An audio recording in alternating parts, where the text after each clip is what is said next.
Okay, we are ready to begin. Okay, welcome to the February 23rd, 2026 meeting of the Land Use and Waterfront Committee. I hope everyone enjoyed their snow day. My name is Gabe Terzo, and I am the chair of the committee.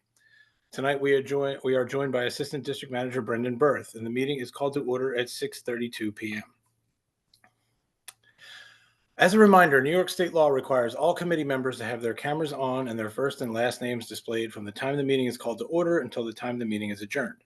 Members of the public, you can raise any questions or comments that you have through the Q&A feature of Zoom.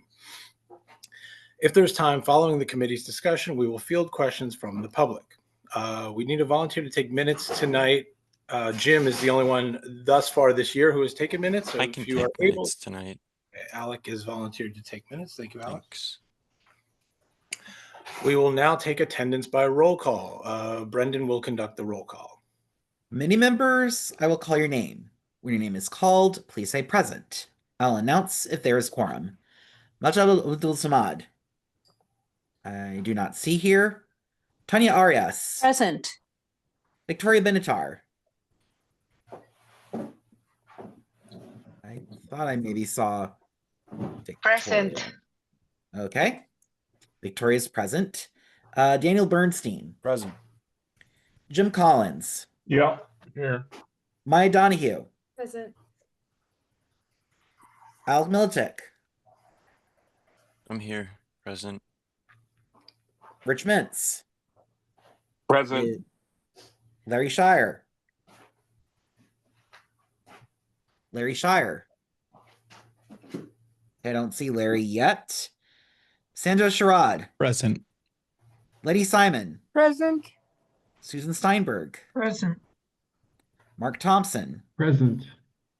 Gabe Terzo. Present. And James Vera. Present. We have a quorum. Okay, thank you. The agenda for tonight's meeting was distributed ahead of time by the board office and is reflected on the screen before you. If there is no objection, we will adopt the agenda. Members of the committee, if you object to adopting the agenda, please raise your hand through Zoom. Okay, seeing no objections, the agenda for tonight's meeting is adopted. The minutes from the January 26th meeting were distributed ahead of time by the board office. If there is no objection, we will adopt the minutes as drafted. Members of the committee, if you object to adopting the minutes, please raise your hand through Zoom. Okay, not the best at navigating Zoom, but okay, seeing no objections from the minutes of January 26th meeting, the minutes from the January 26th meeting are adopted. They will soon be available on the CB6 website. Let's set some ground rules. In order to conduct an efficient meeting, no one may speak until granted the floor. Committee members, if you have a question about committee business or wish to make a motion, you may raise your hand through Zoom. I will identify you so you can speak. All committee members, it is extremely important that only one person speak at a time so that members of the public can understand what is being said by each committee member. The chat function for committee members should not be used for committee business or for questions about agenda topics. All such remarks should be made on the record by raising your hand through Zoom. Chat should only be used to alert us to any technical difficulties you are having or to state in writing information like an email address that was already stated aloud on the record during the meeting.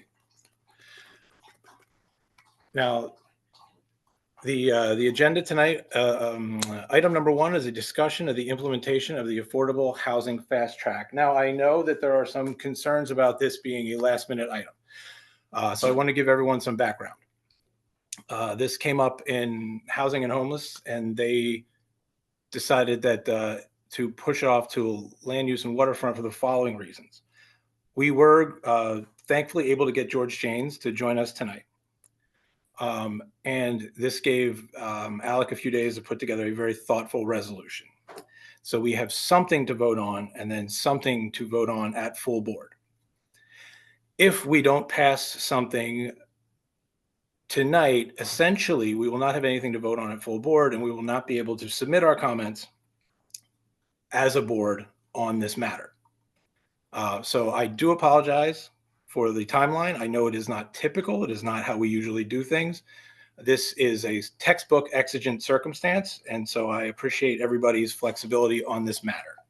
And with that, I am going to hand the floor over to our gracious guest, George James. Thank you for being here. Oh, great. I'm so happy to be here, and I'm so happy that this is on your agenda. It, uh, these rules, they came out uh, not this past Friday, but the Friday before, but it didn't get to the community boards, I think, until Wednesday. And so it's definitely very much on the fast track, um, and I was just very grateful to get your call. Okay, so just in review, in November, we passed revisions to the charter. And these revisions their stated goal was easing the process to construct more housing, including affordable housing, in an effort to make it easier to build more housing in the city. The revisions were responding to concerns that some neighborhoods vetoed housing, and even in places that did not refuse housing, the process was slow. Okay, so question 2 in the charter revision approved 2 paths to fast tracking affordable housing. The first one was the zoning waivers from the Board of Standards and Appeals. And the second one was a fast track at the City Planning Commission for affordable housing projects in the 12 community districts citywide that have produced the lowest rate of affordable housing development. So on February 13th, DCP released these draft rules for determining how do you measure those 12 community districts in the rates of affordable housing? And just in sum, the rest of this is, or what much of the rest of this is how that's done. It's essentially a rate of affordable housing. And what we've done is we applied the draft rules, and then we've ranked all community districts according to those draft rules and the data that they're using. And we have the following preliminary results. So this is the map showing the districts that are likely to be in fast track and districts that could fall into fast track. And we'll talk about the reasons why we can't be definitive at this point. So in Manhattan, it looks like districts 5, 7, and 8 are likely to be in. Districts 6 and 2 are going to be close. And the data are very lumpy, especially in Manhattan, where a single project can make the difference. So in CD2, it is showing outside fast track, but it had exactly one project that qualified, and it had 175 units. And that's enough to make the difference. So digging into your community district, you're ranked at 14th from the bottom, which means as of today, using these data and methods, your district is outside the bottom and would not be a fast track community. However, the data are from October 2025, and it seems like they cover through the third quarter of 2025. That means there are 9 more months of data that must be processed before the final rankings can be made. And because of the difficulty in merging HPD data with DOB data, as well as other imperfections in the data, it is likely that there are errors in the results that I just showed you.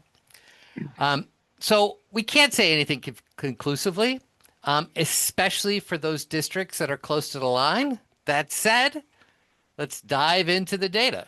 So there are 19 records in HPD's affordable housing file that are in Community District 6 for new units, buildings with new units. And the HPD data covers affordable housing projects developed since or started since 2014. And so here's a listing of those 19 records. And what you'll see in the data they can tell you, how many units are low income units, how many are low, moderate, middle, other income, and the address and the block and lot. But this covers too much.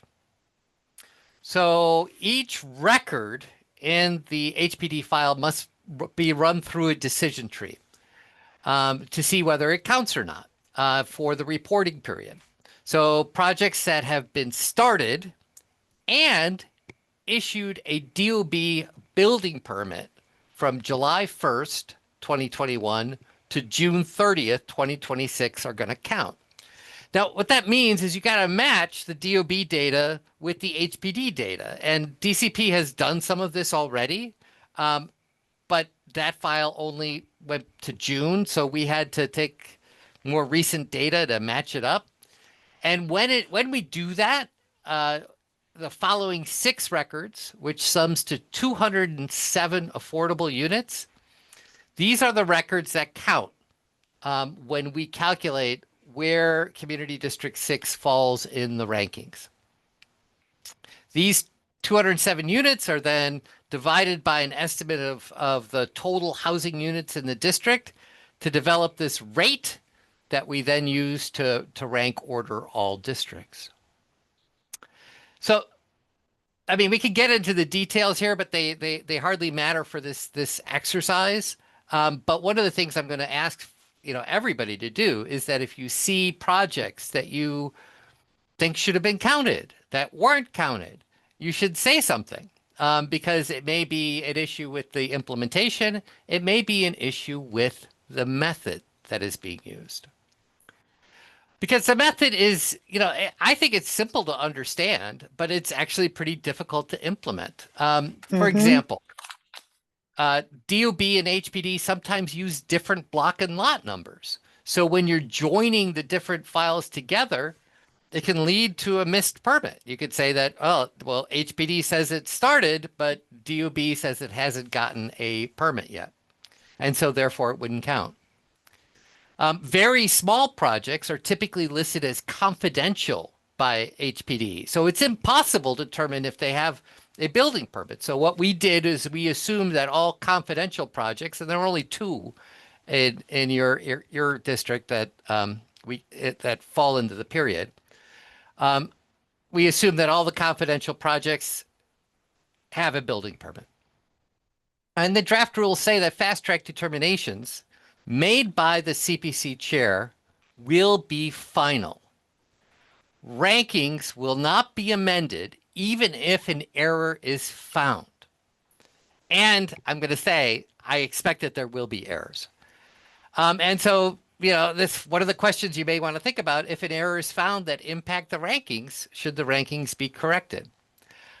Now, I have a whole bunch of other things to think about when you're considering your recommendations. When we work in the data, we see all these artifacts in the data. And presumably because of how HPD does closings, there are many, many dozens of records that start on June 30th, 2021, just outside the reporting period. So none of these records that start June 30th, 2021 are going to be counted in this period. And, is there a meaningful difference between a project projects that start on June 30th, 2021 and compared to July 1st, 2021? And does it matter? The draft method that has been proposed ignores affordable housing preservation. So the HPD, the file, it tracks both new affordable housing and preserved affordable housing, and most of the units are preserved affordable housing. The rates, however, are only based upon new units, which includes conversions. Affordable housing units that are preserved in the period do not count at all in the consideration of the ranking. And for example, Renwick Gardens here, this is a building in your district, was preserved in the reporting period, but it would not count. Now, last week, this was presented to the City Planning Commission by DCP, and a couple of the commissioners asked for DCP to reconsider the omitting of preservation, and they have said that they're going to take a look at it. And so the question that your board may want to consider is that should the method ignore preserved affordable housing, or should preserved affordable housing count toward the rankings? And then there should all new affordable units be treated the same. One of the things I was surprised to see in this is that the rankings treat all affordable housing units, and what I mean by that is units that are income restricted with HPD, the same. So 165% of AMI counts the same as a unit at 40% of AMI. 4-bedroom units count the same as studio apartments. They're all one. Therefore, using this method, a 150,000 square foot building with 100 large apartments serving families at the lowest income bands count the same as a 50,000 square foot building with 100 studios serving 165% of AMI. The MIH options, this is important because MIH options trade depth of affordability with the amount of floor area. So you have more floor area and presumably more units, the higher the AMIs you have. The lower the AMIs, you have fewer units and less affordability. And so might the fast track rules influence which MIH options council members choose when their mandatory inclusionary housing is part of a rezoning? And if so, is that okay? It might be. I don't know. It's something to think about. And then, like, is being on the fast track list good, bad, or something else? And, I've heard concern from some board members that fast track communities are losing a local voice in the land use process, but that might not be the whole story. I speculate, and this is my own personal speculation, that the city is going to focus resources to fast track districts so that after 5 years, those districts are no longer on the fast track list, or at least not as far down that list. The city is going to want to show progress. And so if you're an affordable housing advocate, you might want to find your district on the fast track list, as fast track districts will garner more city attention and more subsidies over the next 5-year period. So it's a new system. We don't really know exactly how it's going to play out, but they're definitely getting more attention for sure. So further, another thing to think about is that a community board's voice may actually be elevated in the fast track districts. And so, for most applications, the only public hearing in a fast track district for a fast track project will be at the community board. There won't be a council hearing. The review period at the CPC is only 30 days, and there will be a public hearing if a environmental impact statement is involved, but there probably won't be one for most projects. You're going to have all of your time. You're going to have a full 60 days. And since the application is not heard by city council, that may elevate the importance of your review and recommendation. And so think about it this way. So if your council member wants to provide testimony on the record regarding fast track applications, in most cases, the only place to do it will be at your hearing. And it may also elevate the borough president's review. And then finally, fast track is just one part of the puzzle.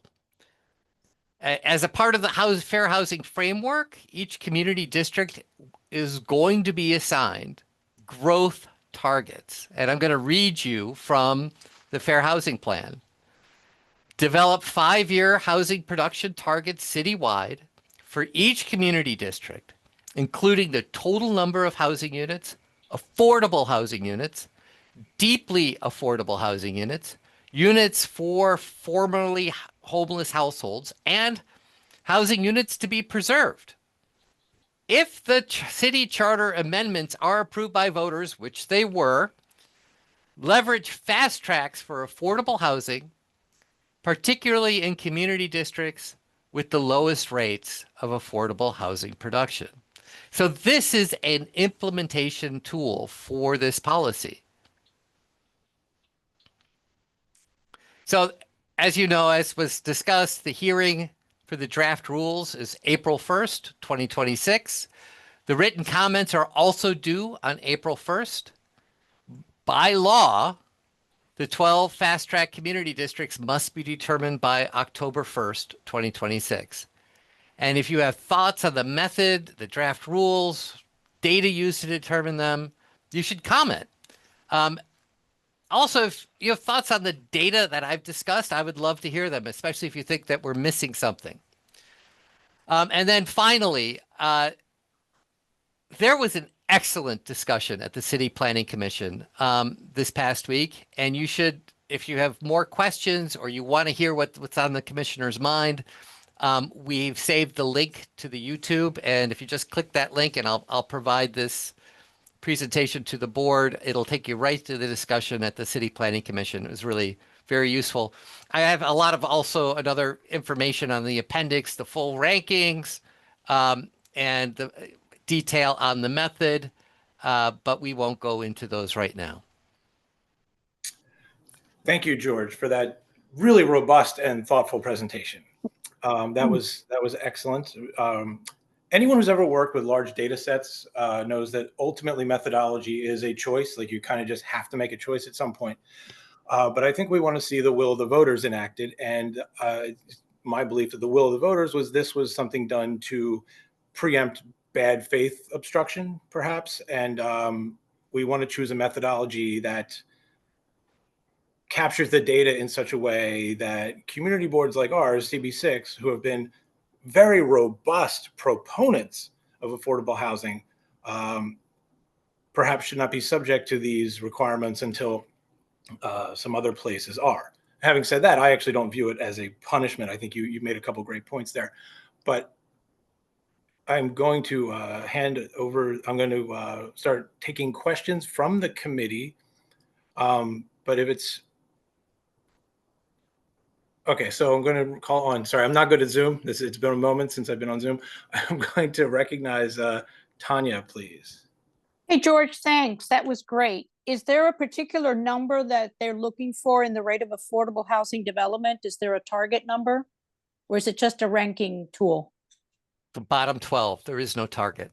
It is, there were always, and that's a question that I've heard, is that imagine there will always be a bottom 12, meaning we do this for 5 years now, and then after 5 years, we do it again, and there'll be a new bottom 12. And then after 5 years, there'll be another bottom 12. And this is in the charter. So the only way to really change that is to change the charter. Good luck. Okay, thanks. You said it. I'm sorry. I don't mean to interrupt. George, I'm sorry, just Daniel. To be clear, it's every 5 years as opposed to a rolling 5 year. That is correct. It's episodic. So we do this right now, and it's going to go for the next 5 years, and then after that 5 years, we do it again. Okay. Not rolling. Thanks, George. I had a couple questions just based on your presentation. I mean, I had my own questions when I read the rule change itself, and I don't know if I'll ask those now or maybe they'll come back up. But just from your presentation, I wanted to ask about the confidential, the confidential projects. You might have just sort of like put the permit there. Does the city would have that information though when it would? Yeah, they would. They would, but there are a lot of records that are listed as confidential, but they don't add up to very many units. They're usually like 1 or 2 unit developments. So they don't want to tell people like they're in an affordable housing and what AMI they're on because it's disclosing like an individual's income. Right. And that's why they do that. But ultimately, when you add them all up, there's just not that many units. And so we have made that assumption, but you are correct that the city will have better information to make that information. Okay, pretty good. I got another question real quick is about the MIH rules. I was hoping you could go over that again. You said, council members would be able to you could potentially be influenced by this, and is that a good thing or is that a bad thing? Can you explain that process Yeah. a little bit more? Because I'm not really sure the case for Yeah. either side. So, you have three different options for MIH, right? Options 1, option 2, option 3. And so, the lower you go in terms of the AMIs, the less affordable housing floor area you have to produce, right? So if you're down to 40% of AMI, you've got to do 20%, and then 25% you go up 20%, and on up to 30%, right? So the higher the AMI, the more affordable housing floor area, and presumably the more units you'll have. The lower the AMI for MIH, we're just talking MIH right now, the less affordable housing floor area you'll have, and presumably the fewer units you'll have. So if you're really focused on producing units, you will get more units if you have higher AMIs. And so you were saying that a council member might prioritize a higher AMI when they're reviewing a project, or how does that work? Yes, right. So ultimately the decision on what AM or what option, what MIH option is deferred until city council, right? Okay. So if you're not a fast track community, right? If you are a community that's not in fast track, but you're close to it and your council member wants to stay out of fast track so they stay involved in the process, will this method incentivize him or her to pick a higher AMI level to get more units from an MIH project? I don't know. I'm just throwing it out there and saying that might be an incentive for council members when they're making that decision. Okay, thanks. I have other questions, but I'll stop for now. Okay, well, I'm going to hand off to Alec here, who wrote, I thought, a brilliant draft of a resolution that anticipated perhaps a lot of these questions. Awesome. Yes, but my questions are not about the reso that I drafted. But so George, I just want to clarify a few things that I'm kind of uncertain about. Yeah. So we are not, or rather, this comment period isn't about the language of Charter Section 197F. That's already codified Yes, in the New that York is City correct. Charter. Absolutely.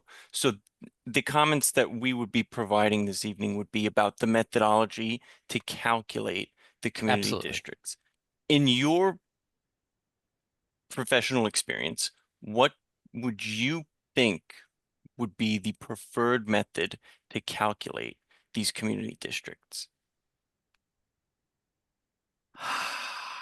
And I say this because I think we really would defer to you when it comes to calculating this, because it sounds like there are some things with what is being proposed that can be left to interpretation and improvement that could make it so that our community districts, and even community district 2 that you identified in Manhattan, might have a better uh, count, if you will. Okay. It's a fair question. I'd like to pose things that you should think about as opposed to tell you what the way it should be, because I don't know the way it should be. The things that you should think about, I think, are the timing of these things. Like for instance, does it really matter when the building permit is pulled? Or is it more about the regulatory agreement with HPD? Because sometimes, projects get delayed from financing reasons, delayed for, design or construction reasons, or zoning reasons with, DOB difficulties, right? And getting the permit. Is that enough to delay a project so that it does not count this period? Even though once it gets its permit, it's going to go. Or, and it's the reverse could be true. It's like sometimes you get your permit and people sit on it and don't actually build. Right. And so that, the reliance on the DOB permit as being either on or off this list, I think is, it's something to think about. It's something that is that something that you should do, or should we focus on what HPD is doing? HPD's regulatory agreements and closings, and then you focus in on that. Maybe we should limit to certificate of occupancy. Or Go ahead. right, all right, because I- that's that they're not doing, right? Right. This They is should do it just by- getting the permit. Or it can Yeah. even be simplified to say community districts that have produced the fewest amount of affordable housing, right? You'd be able to just pull HPD information that way. You wouldn't need to pull all these DOB permits to calculate the percentage or the ratio, right? That's absolutely fair because, okay, so the way the data are organized is that you have a start date and then you have a completion date in HPD. You could just do the HPD completion. Yeah, But when you you could have your say it needs, certificate. all right, well, if it's complete with HPD, that's what we should be counting. I think that would be that would simplify the method. It would clarify the method. It would also make it enormously easier Right. to implement because you don't have to join DOB with HPD and I think there'd be some as somebody who had to do this work, I would go, wow, that would be a lot easier to do. And I think if it appeals to you methodologically, meaning, you don't get the units until you have a certificate of occupancy, Right. there's some appeal to that. Right. That would make sense. George, I mean, can I go? Can I? I jump was in? going to call on you. Yeah. Yeah, Dan. thanks, Keith. George, so then on the other side of that, why are permits included? Like what is gained by having the DOB side of this and including the permits that what's the point there? Is it that when the permit comes in, that means it's real and supposed to go ahead? Because Yep. when I originally read this, I thought it's like my reading, before this presentation was having a permit and a start date makes a lot of sense. That being said, I hadn't really put all that thought into a certificate of occupancy and all these other things. But I think it makes sense to have the ones that are as real and legitimate as they could be to count. Yeah. But maybe the permit is not the most legitimate marker. But yeah, can you tell me why have the permit then? Okay, so it's not wrong. I mean, getting a DOB permit is a hurdle, right? It's difficult to do. And so I understand why they put that in there because getting a permit's not trivial and it shows that you're serious and it'll probably get built. But as I'm sure you all understand is that sometimes there are delays even after you get the permit. And so maybe you want to wait until you actually demonstrate the fact that the building is occupied. And I could see it both ways. Honestly, I could definitely see it both ways. I don't know how it would affect your community district. Let's look at this. So, right. So the project completion dates. All right. So interesting. So of the 6 projects that we had in your district in this period, so if you end up requiring completion dates, none of them, other than the 2 confidential projects which have 1 unit apiece, count. Now, that's, there may be consequences to that decision, I guess is what I'm saying. Mm-hmm. But you would pick up this one right here, which 202 East 23rd Street, which started before the reporting period, but it completed during the reporting period. So I guess you would pick up some others that started earlier, right? And so it wouldn't be as consequential as that. So the start date and permit are at the beginning as opposed to the certificate of occupancy, which is at the end. Yeah, right. Certificate of occupancy. And so I'm not sure how completion date and certificate of occupancy match up, but I'm assuming they're pretty close. It's probably a TCO and that, they've started renting up the project. What's a TCO? Temporary. TCO, temporary certificate of occupancy, meaning it's safe to occupy, but you still have some issues that you've got to get before your final building permit is issued or final certificate of occupancy is issued. Yeah, I mean, I think if you use the COO, right, then you're kind of punishing people if they hit DOB on a bad day. So you kind of just do have to choose at some point. Um, But I can see the logic of completion date because it's here, it's ready, and it means that it's at least starting the rent up. but I'm going to call on Maya. Thank you. I think I was also wondering that if we're worried about like some of the other projects not being counted because if we're asking for different methodology, wouldn't that probably be happening to every other community district? Indeed, that's right. So I'm not sure if that should inhibit us from asking for something different. And I also think it sounds like a lot of people on this meeting want to move towards that direction. So um, in an interest of progressing it forward. I'm curious about how we can better define. I personally wouldn't want all of the affordable units to be small studios. I think part of our community is having options for all different sizes of families. How do we better like prioritize that in this fast tracking system? Okay, so the unit mix Yes. is in a mixed building where you have both market and affordable units. The affordable units are supposed to match the market rate units in terms of size distribution. So if you have a building that's mostly small, the affordable units will be mostly small. If it's a mix of 2 and 3 bedrooms, the affordable units will also be a mix of 2 and 3 bedrooms.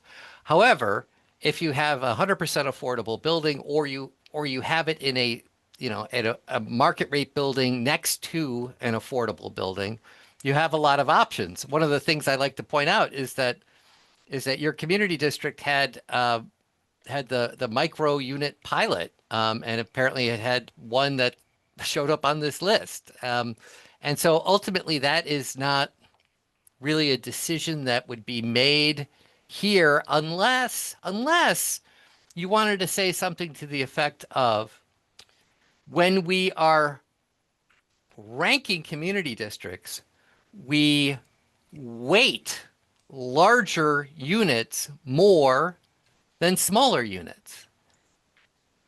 Which could be something that these rankings could have done, right? These rankings could have, I actually thought they would.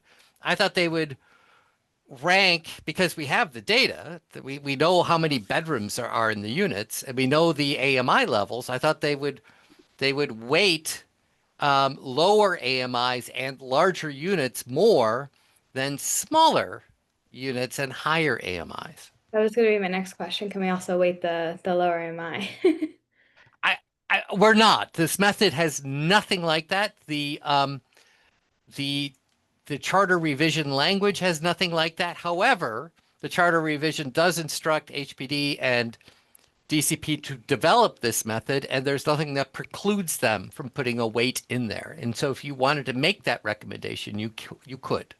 Do you think it would exponentially complicate the math No. in doing this? Okay. No, it would be fine because it's all part of the HPD data. They're very good about tracking that. It's what they do. And the AMIs in the bedrooms, that's that's what they're good at. And so we have good data on that. Thank you. Okay, we're going to go to Larry, then Tanya, then Jim. Thank you. I have a couple of comments in regard to this AMI discussion. I think that these parameters are set to favor the more expensive and larger units over units for the poorest people. It just seems to be a counting exercise that would incentivize skewing the development in that direction. And my second comment relates to the time that you would start counting these units. And I think that the certificate of completion versus certificate of occupancy analysis, whether you choose one or the other, is less material because you're counting a project that's completed rather than something that's just getting to the starting blocks and may never actually run the race. So those are my two comments.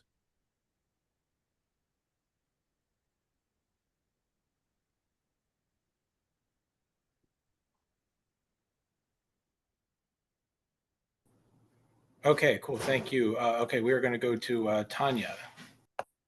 George, it appears to me as I read through that entire Manhattan plan and the fast track and all of that, that it is a matter of quantity, but we really haven't buttoned down the quality of these affordable units. Meaning, am I to assume that when they speak about affordable units, it is only and solely about rentals?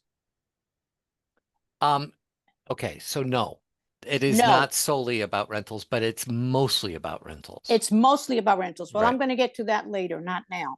But the other concern that I have is at one point I read that they're trying to eliminate the DUF, the dwelling unit Dwelling factor. unit factor, yeah, yeah. Isn't that worrisome? Oh, well, I mean, that was part of dwelling unit factor was a part of the city of Yes, and that has been depending on where you are in the city, either eliminated or you know, drastically changed. So I mean, that is a horse that has already left the barn. What do you mean by that? Because I find it very concerning that they would do away with that. What I mean is that right now in your community district, because they did away with that in City of Yes, in your community district. And so there is no more dwelling unit factor in Oh my community God, district 6. really? So you can make a building of all studio apartments. But they don't even tell you what size the unit would be, right? So they don't.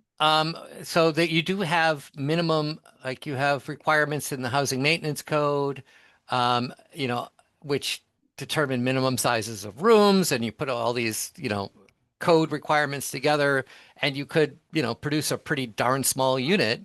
But there are minimums. It's not based upon the actual size of the unit. It's like all of the size of the kitchen versus the size of the bedroom and so forth. So that would take precedence over doing away with the DUF. There has to be a minimal. My understanding is that Yeah. room sizes have to be a certain size. There Yeah, have to so- be windows. There have to Right. be. So they did away. Okay, I will. This is you're testing my memory, but when they first did away with the dwelling unit factor, which they did for senior apartments, and this was back in 2016, they got rid of it, and they did an exercise of, well, how small could one of these senior apartments be? And at that time, they determined that it would be about 325 square feet. Is basically a full unit, not a rooming unit, that would be a that would be the size. And you know, ultimately there are a lot of other features that go into that, and I don't think we're not seeing non-senior apartments done that way, but it would be legal. Okay, thank you. Right. So we're going to go to Jim, then Daniel, and then we're going to perhaps transition to look at the proposed resolution. Hey, George. And Tanya touched on this briefly about her discussion of rental units. So, am I led to believe then that this contemplates things like limited equity co-ops would be included in this Sure. affordable housing? They're just very difficult to finance in our current environment. And for example, I'm just going to show you on this list here. These are the 19 projects in your district in the HPD database, and we have counted rental units here and counted homeowner units here. And there are two, and they're the two confidentials, right? Which means that they're only, you know, one unit each. And that's what we see is that it's hard to do home ownership affordable units in New York City right now. And that's not saying that it's going to always be that way. And we are set up, and the system would be set up to count home ownership units. We just aren't producing that many right now. That's Understood. And the second question is, I was reading, I think it was in Cranes, but I couldn't swear to that. There's an effort to have a lot of these Class B and Class C office buildings converted into units wherein there would be a common kitchen among a number of apartments. It's just much cheaper than doing the full gut and creating kitchens in every single Yep. unit. So in other words, where you have your coffee stand now and your office sink or your break room, that would be the shared kitchen among a number of people. Does this factor, or does this computation contemplate something like that, where it's not really a dwelling unit per se, but the kind Right. of So, cheap apartment that somebody from a recent college grad may have had? yeah. So what you're describing, I believe, is a rooming unit. yes, an SRO.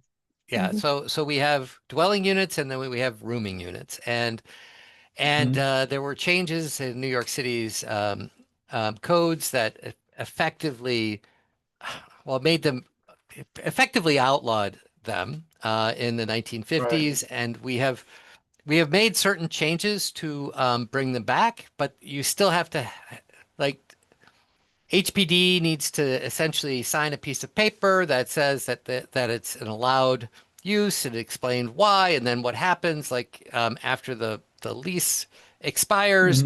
They've actually done one recently. They've approved one just north of you on First Avenue and 63rd Street, 60 something street, whatever. But, Meaning, like, but would it these, is something that happens. right, It's still well, very right. unusual.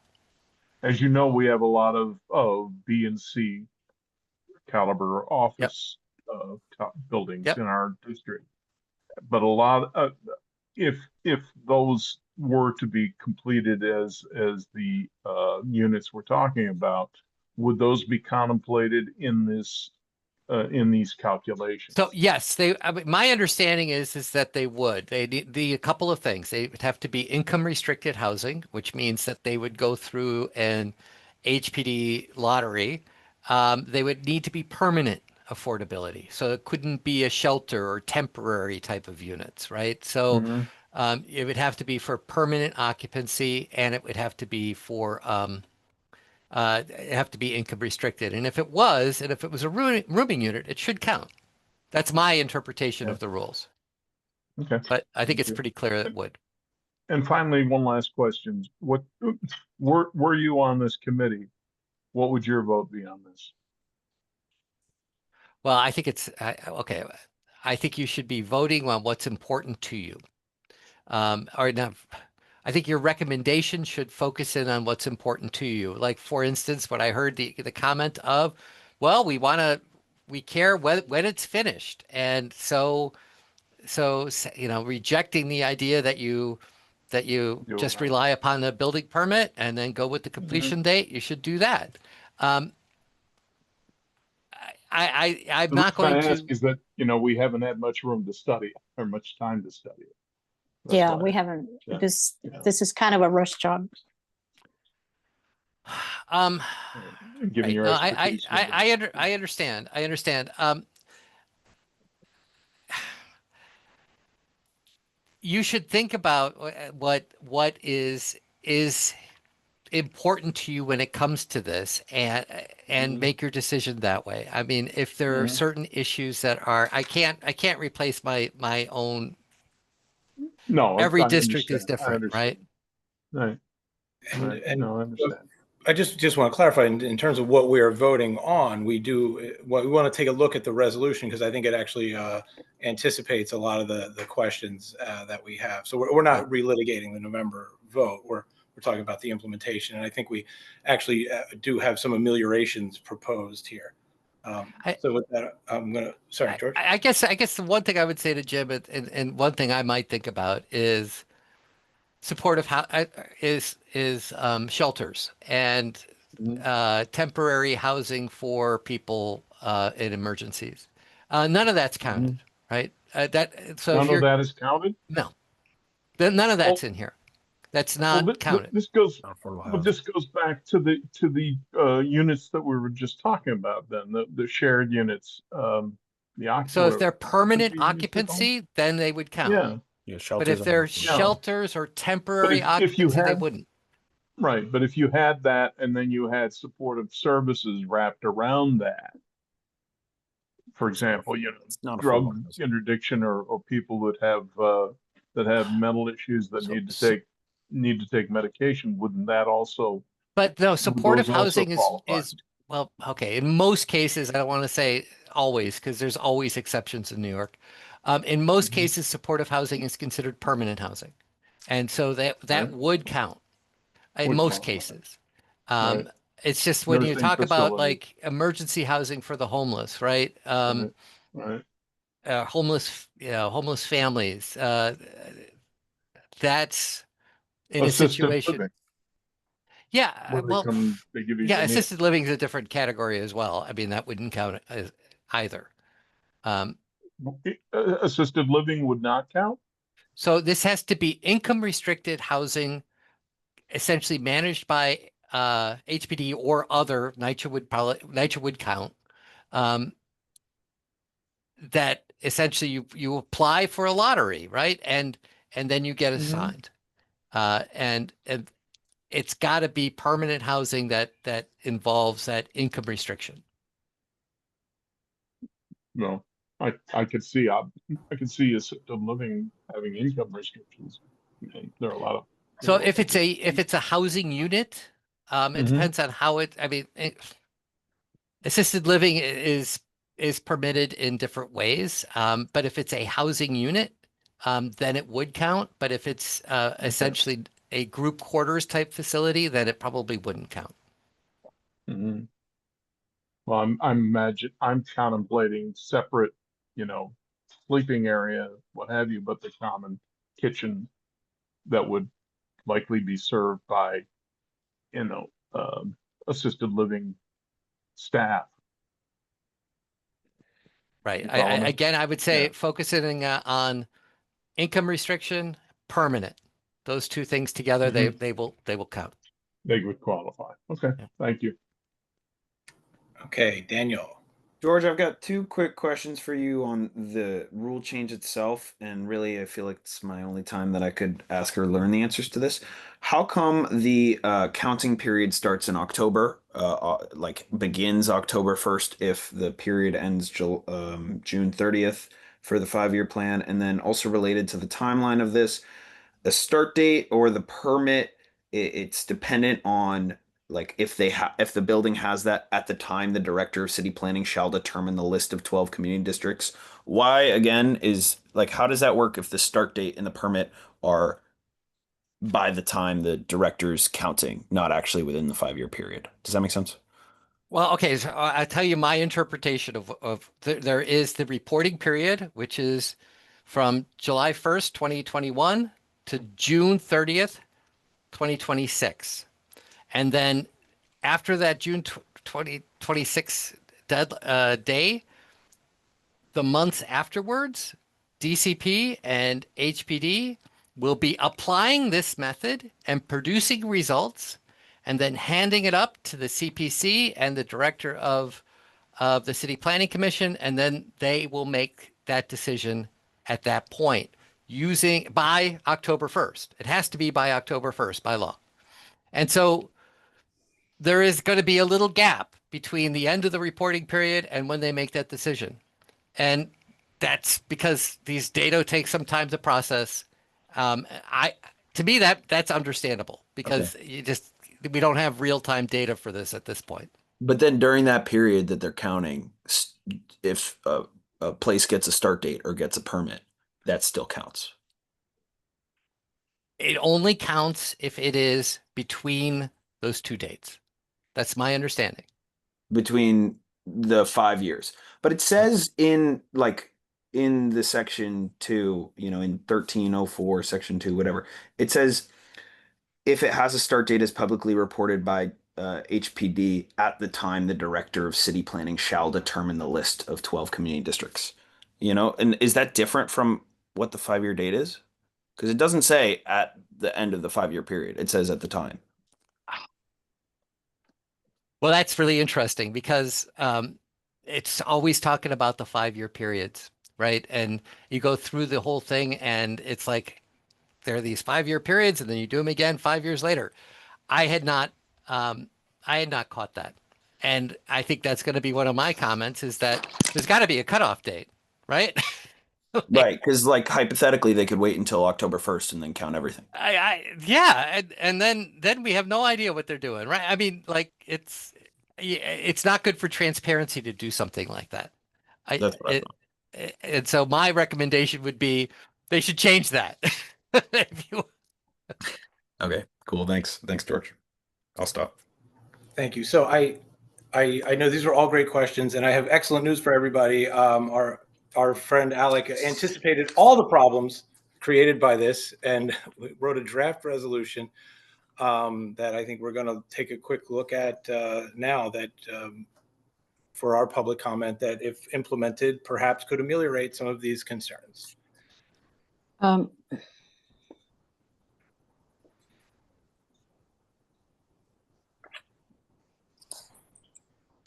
And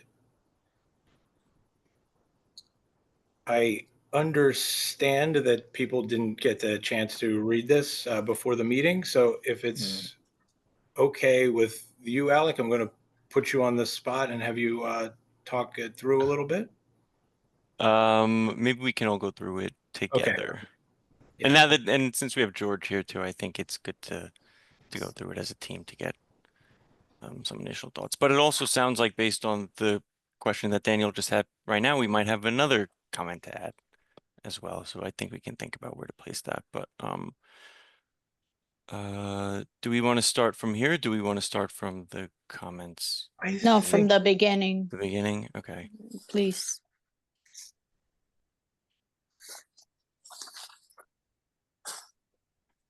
The initial whereas clauses are just kind of first just explaining the nature of what happened, Tanya. This is what the All law right. that changed. So let's go to comments. Yeah, the comments are not in these whereas clauses. They begin All right. here Okay. after the therefore. Yeah, and I think we have Keep I think going. 7 recommendations we're voting on, and now maybe 8 post Daniel's recommends. So if we want to just go through them quickly, one at a time here, if we could scroll down a little bit.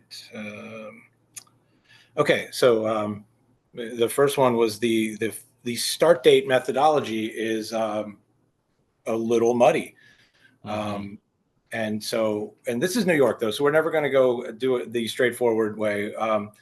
But we're asking for here a approach that promotes certainty. So we are bringing to light, I think, this concern that this is not necessarily apples to apples, and we would like as transparent data as possible. So they should simplify the list they're using to the extent they can. Are we going to go through all 7 of these and then have comments, or do you want to talk about them 1 through 8 as they come up, 1 through 7? I mean, let's bring questions up with each so it stays fresh in people's minds. Okay. Any questions about number 1?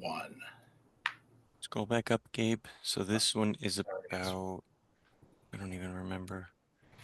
This is the DOB and HPD. Right. Greater start date, transparency. Right. We recommend greater transparency. And I see Tanya's hand is up actually. No, but that's okay. I'll bring it down until next time. Okay. Okay. I do have something to say, but at the end. Thanks. Okay. So it's not about question 1, it's about the broader topic. Okay. Who, me? Yes. Yeah. I mean, we have to get through the resolution, but I can't let this go by without bringing it up. I think New York has let its citizens down tremendously. We have the highest level of poverty in the nation. We have the lowest level of home ownership in the nation. Homeowners have 40 times the equity that renters do. And I think that we keep missing the ball in terms, and this is why I asked George if this is just rentals. Why can't we find a financing method to finance, limited equity co-ops and HDFCs and Mitchell Lamas so that we can start building a city that has a firm ground under its feet? We can't continue to be behind the eight ball. I will just give you a very simple and close hand example. Staten Island, the home ownership rate is 70%. The poverty rate in Staten Island is half of what New York City has. It's at 11%. It's less than half. We have to start building a solid base for our people. And maybe the way that we could do this is, instead of giving, tax breaks and low income loans to developers, we start using all that money to help the people buy into into housing.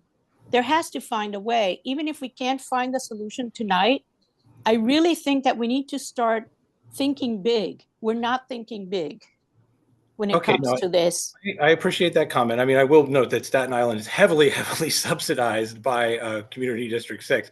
And that's worth noting when we talk about the quality of life.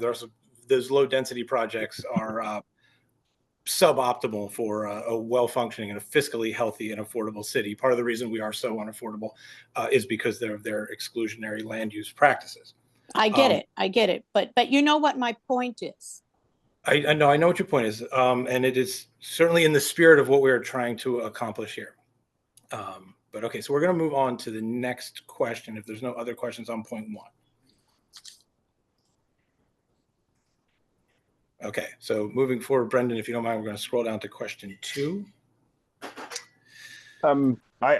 Sorry, I want to jump in on question 1. Sure. So the consideration of supplemental reporting mechanism identifying projects that achieved one milestone, but not both within the cycle.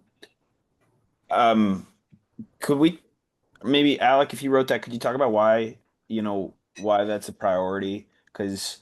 Or why that's something that we might want to recommend. I do think it's important to make sure that we have, projects that are definitely likely to be delivered. I think more relevant is maybe something George was saying about like the way that the methodology works in terms of extracting data from both DOB and HPD. But I was sort of curious, like where that one came from, where it came from to have one milestone as opposed to both. I think it's kind of getting to the point that we need to have sort of more checks and balances on the methodologies that are being proposed. More checks. Yeah, right. Like there are a lot of holes in what's being proposed, and there's a lot of ways in which it can be improved. So that's kind of what I'm trying to get at. Yeah. Here with But wouldn't this it be fewer checks to have one milestone, if not both? Like How do you mean? Wouldn't it be more checks to have both milestones than like they need to have both milestones?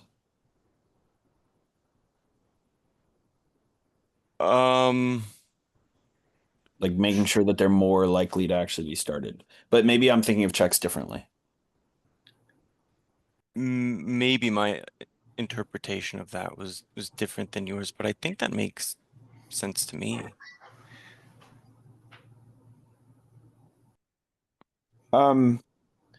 Yeah. Go ahead, Gabe. So I think we want to avoid having a population of projects that are excluded for sort of arbitrary bureaucratic reasons, even though there are in fact being built in real time. So I think this is a protection to make sure those projects are being counted. Okay. Then can I ask George, Yeah. how would that change our numbers then if we were only counting start date or permit as opposed to start date and permit? Oh, you would have more. Everybody would have more. So Yeah. it's impossible for me to say. Yeah. I mean, it's yeah, it ends up being really restrictive because very often you have, Okay. a start date in early 2021 and your permit is in the reporting period, but you don't count it because its start date was too early. It's gotta have both. So we end up excluding a lot, but we end up excluding a lot everywhere. So if it's a Yeah. so if if it's randomly random, then it would probably not affect um, the rankings very much, except for the fact that they're lumpy and one project can make a big difference. Okay. Yeah, I I don't have think any other that's comments a on it. great answer. So this one might prejudice Community District 6 if it requires both thresholds be met.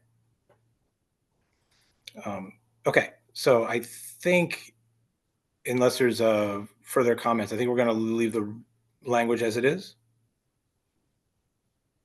Okay, we're going to move on to question 2 now. Okay, exclusion of preservation program. So we think the will of the voters was very clear. We want to increase the quantity of affordable housing in New York City, and I think the argument is that preserved or affordable housing that is created out of pre-existing housing is still de facto the creation of affordable housing, and ergo should be considered new affordable housing. Is that a fair summation, Alec? Yeah, and I think George touched on this in his Yeah. presentation too.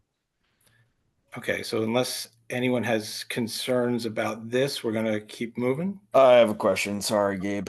I know problem. making it take forever. What's the Yeah. difference here between preserved affordable housing versus converted affordable housing? I know you talked a little bit about that, George. Like, are these when we talk about preserved housing, are these really like newly affordable units? When were these previously lived in? Like, what makes this why are these not counted, I guess? So, okay, so virtually all of these, I don't want to say all again because it's New York, but virtually all of these will be in a regulatory agreement that's expiring, right? And that regulatory agreement is going to expire, and they talk to HPD and they re-up with a new regulatory agreement that extends the affordability. Mhm. And so in almost all cases, they are currently affordable, but HPD is coming in to extend that affordability for some period of time, usually 30, 40, 50 years. Okay. And so we're saying in this resolution that we think we should count those in new affordable housing. Yes, that's correct. That's what we're saying. And I mean, I understand both cases, but that is what we're saying here. Yeah. Maya. Thank you. I also think it's important that we ask for them to count it because when we're talking about Manhattan broadly and specifically Community Board 6, we have a space issue as we've discussed in other things before, that this is a way that we are trying to preserve and create affordable housing when we don't have tons of land to be building on, or it would require the tearing down of buildings and building taller buildings or whatever. But I do think it would benefit our numbers. Okay. Sure, can I comment on that? You don't even need to raise your hand, George. Okay. Okay, so preserved affordable housing, there is a lot of it. And when you look at the numbers, HPD or during the 5-year periods, we're preserving a lot more than we're producing. And I will also say that in places like Eastern Queens and Southern Brooklyn, there is like zero, like very little preserved because they don't have very much. Right. And so when if you were to do something like that, and if the city were to implement a program like that, it's going to really change these results because it's going to be pushing the lowest numbers into areas that currently don't have very much affordable housing. And I just want to point out that this decision is consequential. And you will have a very big difference than what I've been showing you. And whether it's right or wrong, it's up to you. I just want to make certain that you understand that. No, thank you. And I think it is in line with the will of the people, right? And so I would vote for this. I'm going to advise, I suppose, keeping it in, unless we have any strong feelings otherwise. Okay. Yes. Yes. Hello. Hello. Yes, Jim. Okay. Yeah. Okay. I will raise and reiterate again the point I've made for several years, that incumbent tenants of affordable housing, since we're checking these things every 5 years, we should be checking also the means by the means of the tenants who live in them. As I've said on multiple occasions, we have people who are living in affordable housing who are making better than six figures, very often middle and high six figures, and they're living in using the excess capacity to pay for summer houses, summer rentals, what have you. It has never made sense to me. I know that it's part of the rent. It's viewed as somehow impeding the regulated rent schemes for rent stabilized and rent controlled apartments, but it's not. This affordable housing is an entirely different matter. And when you've got people who are making $400,000 and $500,000, basically using their Manhattan affordable apartment that they got when they were 22 or 25 years old, right out of law school, and went to work for a not-for-profit, and now working for, Denton's or one of the huge law firms and making mid six figures. Um, it's totally asinine, and we're calling that affordable housing, uh, preserved affordable housing, when it's not. It is affordable housing, but it's not being used as affordable housing. And I would reiterate for the umpteenth time, we need to means test affordable housing in New York City, if and truly fulfill the wishes of the voters who want affordable housing. I mean, I think How we address when there's a that, bill, how we address that with respect to this resolution, uh, without interfering with the concerns George mentioned, I don't know, but you need to have, I mean, you I have do, to I do means think test affordable housing. I think your concerns are like very legitimate. And I think if we have a bill before Albany or City Hall addressing means testing affordable housing, that's something I think we'd be happy to comment on. I do think for this particular moment, though, it is a little out of scope for what we can include here tonight. Except we're counting affordable housing, preserved affordable housing as affordable housing. And as I say, we're very often not using it for that purpose. No, I mean, I think it's what you're saying is perfectly valid, but I think it's opening a Pandora's box on issue of scope with this resolution in this narrow sense what we're trying to pass tonight. I agree with Jim 100%, but I agree, Jim, that this is probably not the resolution for it. Are we aware of any bills that have ever, or has anyone ever brought this up? No, of course. Well, sorry, I'm gonna call on Maya and then Larry. Thank you. I still think that we should keep preservation, but I had a quick question. I don't think that it's necessarily a bad thing if we end up on the fast track, one of the 12, and that means we get more affordable housing on a faster pace. But in some ways, I do also see that this will be reflected as like a report card or a bad report card. So I think having this provision for including preserved affordable housing is reflecting our community districts like attempts at doing affordable housing. So that's why I think we should keep it in here. But I also would encourage us to not view it as a bad thing if we do end up on the fast track list. I agree. Thank you. I think it would be good if we were on it. It would be a cool opportunity. I have mixed feelings about keeping the preservation on there, but I don't think mixed feelings that are strong enough to uh derail the resolution. So I'm probably just gonna leave it. All right, I actually I concur, Daniel. But so okay, we are going to move on to point number 3 here.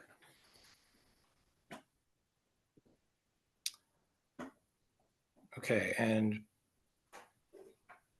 so we're going to Actually, keep. Gabe, I didn't show, I don't think I showed this part of point 2 yet. Do you want Okay, yeah.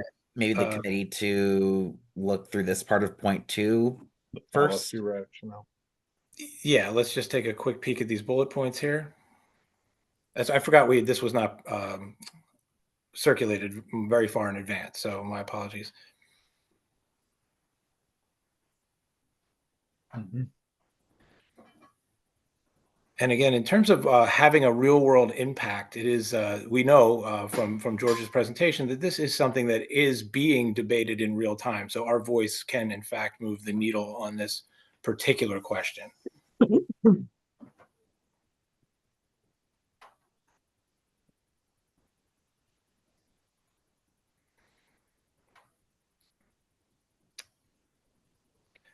Okay, so I see a question from Maya.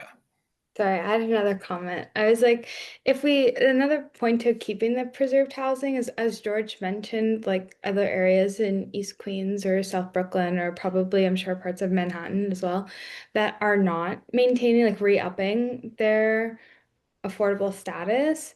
If we can encourage them by doing this as far as like this fast track plan, and like this could count towards their affordable housing, I think it also would quell a lot of people's concerns about constant new building and neighborhood changing with new building structures if we could encourage the continuation of affordable housing that we've already established. I do think we still need new affordable housing and more building, but I think this is a place where we can meet a middle ground with a lot of other fellow community people in broader New York City. I kind of interpreted that a little bit differently from George. I thought that meant that those districts like didn't have as much affordable housing to preserve and thus Yeah, would that's be true. more likely to be on the like lower end and therefore would be more likely to like be getting new buildings.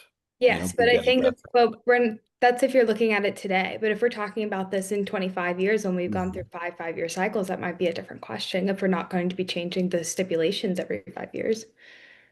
Okay. Okay, no, those are all excellent input. Thank you. So we're going to move on to point number 3, reliance on the decennial census plus net new housing units. Okay. This one, I'm going to ask Alec because I don't quite understand the decennial census as the baseline becomes increasingly outdated, but I think that's sort of the point, right? We need a something in the past. Well, I think we also want accurate information too. So we're saying that decennial census is updated post count. Where are you Sorry, I'm just interpreting that? for point number 3, the Yeah. decennial census may become increasingly outdated. Are we saying it becomes inaccurate, or they issue revisions to it, and therefore we shouldn't use it without those revisions? No, I'm saying that halfway through a cycle, we would be using information from 5 years prior. And I'm also not really sure, like the census cycles, they're taken every, right? Like it was taken in 2020. So then the next time in 2031, 2030. right? Like I think that there are better means to calculate this, Got it. So it's a question about using the best possible data as a tool. relying on data that is released every 10 years, every 5 years when we do this. Yeah. I mean, there are other ways, right? Like we could use ACS data, which I didn't include here because it's not like ACS is it's not as noisy. commonly used, right? But I think it's important that we want to get the data accurate. And relying on 10-year data every 5 years is there's going to be room for repetition. Okay, so we're saying there are better tools, more accurate tools, more up-to-date tools. Understood. Okay, Jim. That was my question was, are we looking at this for the housing or for the population data in the census? It looks to me like we're looking at the housing. Housing, data. yeah, that's correct, housing. Yeah. And yeah, there is better data for that. Okay. Thank you. Thank you. Okay, Tanya. Should we then suggest some other tools instead of just leaving it open-ended like We have that? recommendations if you scroll down, Brandon. Yes, we're gonna keep scrolling down a little bit, and I'm gonna call on Oh, Larry. sorry, I got this at the last minute, so. No, everyone did, so my- I do apologize. My Usually apologies, my apologies. we usually don't need to be quite so granular when everyone's read it, so this is a little bit out of our normal rhythm. I'm gonna call on Larry. Addressing Jim's question about the timing, we could improve the line the lining up of the data by making this reporting not every 5 years, but every 10 years to coincide with the decennial census. And then we would have an opportunity to improve upon the data sets and not rush them through. So I'll put that out as a suggested alternative way to approach this. I think the 5-year cycles might be part of the charter. Yeah, The, it's already the codified thing, in it. the thing with that, Larry, is that we're only, as Alec indicates, we're only using it for housing data, not for population data. So, and there are better alternatives for housing data that he's listed there in the lower 3 bullet points. Well, So- which is more important, Alec? That we have the right population matched up with the housing, or whether we're going to deal with imperfect data about who's living there. Well, I think all of the data is important to get right, Larry. But But how to do I that? know That's that's the not really question. like the best That's the answer, question you're but raising. yeah, I know. I think, that's why we're showing this reso, and these were just my preliminary thoughts, and that's why we're having this conversation. But I think that the data should be accurately reflected, and I think relying on the U.S. Census data for something that is done every 5 years, there are better ways in which this information can be collected, right?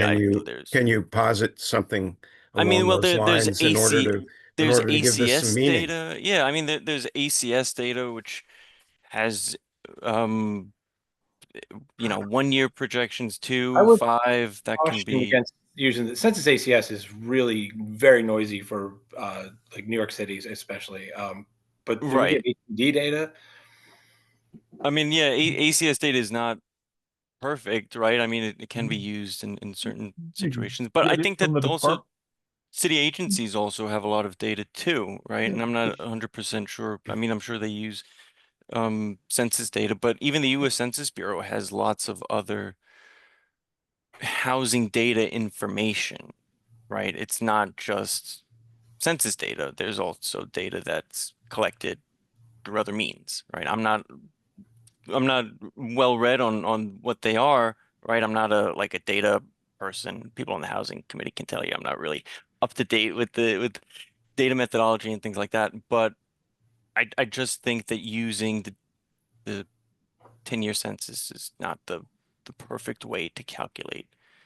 no, and I think the sense I'm getting from this committee is that we want to use the most up to date and accurate information. As with all things community board, it is our job to point out concerns. It is not our job to solve them in these meetings. So Right. the general Because idea. you'd also have to remember that over the course of 10 years, we would be using the same data, right? And so the data would be reflected across the multiple community districts using the same data. May I suggest truncating this concern here to focus on the fact that census data is decennial. This reporting is every 5 years, and that something should be adjusted in the way of the use of the census data in order to make it fit better, and then just keep it really short. I mean, I have to say, I think this is that, right? I mean, I think this is what this says. I mean, the language. I understand, but it just in my stylistic opinion, needlessly wordy. I mean, in the interest of time, I think we are on that page with this, and I think anyone who reads this is going to understand exactly what we're saying, which is to get the most up-to-date data. Okay, so then let's move on. Okay, so we're going to move on to point. Oh, sorry, Daniel, you had a question. Yeah, sorry. I just don't fully get like how they have like I feel like I must be missing something. There's no way that they would expect the denominator to be the same for every 2 5-year periods, right? Because it explicitly says that, you know, the amount of housing it should be counted at the what's at the beginning of the 5-year period. So if that's supposed to be from the decennial census, where are they getting that information from for each of the 5-year period? I can answer that. So what they do is they DCP, one of their files in open data is essentially they take building permit data and they do an annual housing unit count by community district. Oh, okay. Essentially starting with number of housing units from the census, and then they modify that every year going forward. And this is for all their planning purposes. It's not just for this. They've been doing this for years. And that's what they're going to use. The only thing that they need to do is they need to modify from the end of the year to the middle of the year. So they need to make a 6-month modification for that. Which they guesstimate. So the decennial census, like how much does that actually impact what we're looking at here? So it depends on what you think about the decennial census. I personally feel like that it's the best source of data, and that at least for the time it's taken, it does get old. However, modifying it with what they call administrative records, building permit data, especially if you're looking only at units, not population, that's going to give you a pretty good estimate because they are modifying it by year with every permit. Okay, so Larry, one more quick question. Oh, you're on mute. Larry, you're on mute.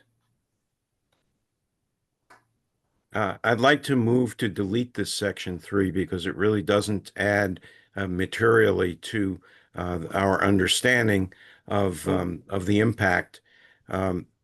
Simply because there's an adjustment made on an annual basis, according to what George is telling us, vis-a-vis the number of units that are added, and the total population. We have no means of making an adjustment, or no suggestion of a means of making an adjustment anytime during the 10-year period, and it's just kind of like it takes you down a rabbit hole.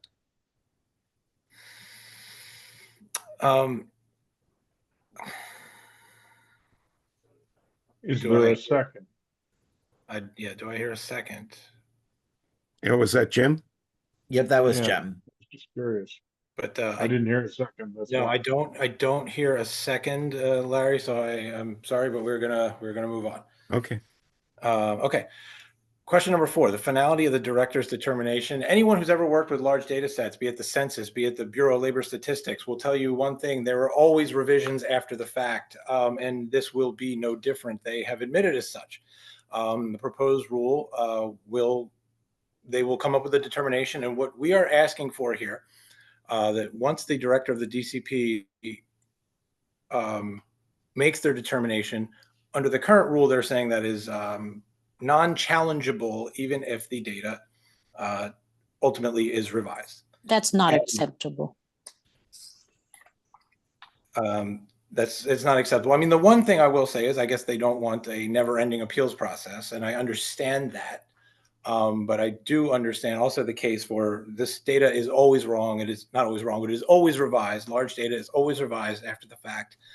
There should be some way to acknowledge that reality. And what we are asking for here is simply a defined period to challenge or correct these numbers before the decision is final.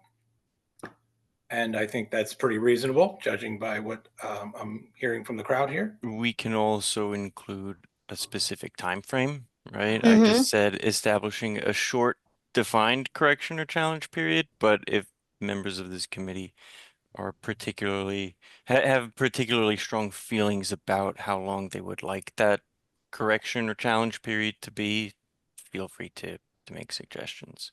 Yeah, Tanya. Who challenges it? Well, right now there is no challenge. That's a great It's question. Right now it's a there's no challenge recommendation. period. So we should, Because that would determine how long, we would want to ask, because it depends on who has the right to challenge it. Yeah. that's fair. Okay, Larry. The easiest fix for that, or at least um, creating a correction period, would be to remove the word short, establishing a defined correction or challenge period. And this might imply for Tanya that there be a certain defined challengers who could, in fact, effect the corrections. I'll second that. Can That's I- good. Yeah, can I suggest Yeah. that we say a defined correction period of no less than 90 days? No, no. Correction or It's been challenge. moved. Hold It's on. been moved Can I and finish? seconded. No, it hasn't. I second it. Can I say, I just can want we to say a defined correction or challenge period of no less than 90 days prior to finalization of the list, and then specify community boards, the borough president, and other people that have an interest.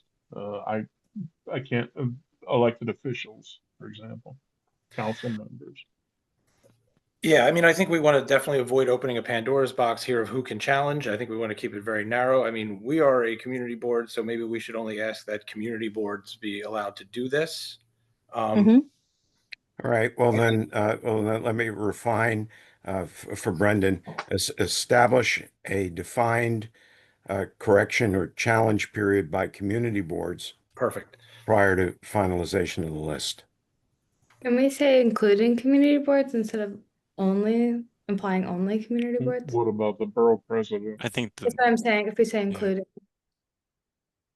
Also, just to interject, there was an amendment that was made and seconded. Just for procedure's sake, we should at least make sure that there are no objections to that amendment. Right. So the way it is right now is establishing a defined correction or challenge period prior to finalization of the list.